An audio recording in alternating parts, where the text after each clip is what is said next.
Hello दोस्तों, कैसे हो आप सभी का एक बार फिर से स्वागत है आपके अपने YouTube चैनल मन का दीप मनदीप में। तो चलिए वीडियो की शुरुआत करते हैं, आपसे कुछ ज्ञान की बात करते हैं। दोस्तों, क्या आपको पता है कि नारद मुनि कई बार प्रेम में पड़ने के बाद भी अविवाहित क्यों रह गए थे? ऐसा किसने उन्हें श्राप दिया था और साथ में ही उन्हें ऐसा क्या श्राप मिला था कि वो पूरे ब्रह्मांड में यहाँ वहाँ घूमते रहते थे? तो चलिए जानते हैं। नारद मुनि को कौन नहीं जानता होगा। वह अत्यंत ही चंचल और हंसमुख स्वभाव के देवता थे। उनका काम लोगों को जानकारी देना था। वह पृथ्वी लोक से जानकारी लेकर स्वर्ग लोक में देते थे और स्वर्ग लोक की जानकारी को पृथ्वी लोक में पहुंचाते थे।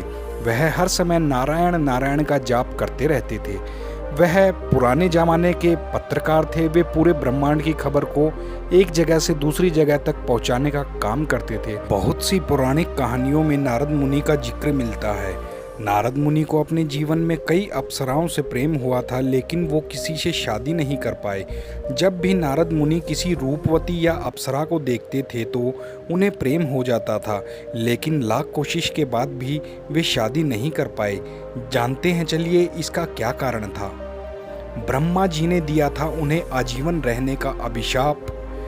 ब्रह्मवत पुराण और ब्रह्मखंड में एक कहानी है जिसके अनुसार शादी ना होने का श्राप नारद मुनि को उनके पिता ब्रह्मा जी से मिला था। ब्रह्मा जी ने नारद मुनि को आजीवन अविवाहित रहने का श्राप दिया था। उन्होंने ऐसा क्या किया था, आइए जानते हैं। कहानी के अनुसार जब ब्रह्मा सृष्टि का निर्माण कर रहे थे उस दौरान उन्हें 4 पुत्र हुए।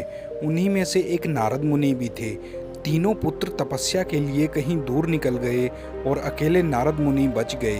ब्रह्मा जी ने नारद मुनि से कहा, तुम यहीं रहो और सृष्टि की रचना में मेरी मदद करो और शादी कर लो।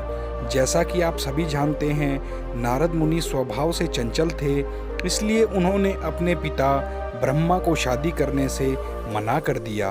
ब्रह्मा जी यह बात सुनकर बहुत क्रोधित हो गए और उन्होंने नारद मुनि को आजीवन अविवाहित रहने का श्राप दे दिया। उन्होंने नारद मुनि से कहा कि तुम्हें जीवन में कई बार प्रेम होगा, लेकिन तुम चाहकर भी किसी से शादी के बंधन में नहीं बंध पाओगे।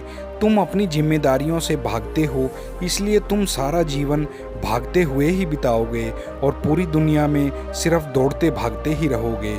इसी तरह नारद मुनि को आजीवन रहने का श्राप मिल गया और वह सारा जीवन यहाँ से वहाँ भागते रहे।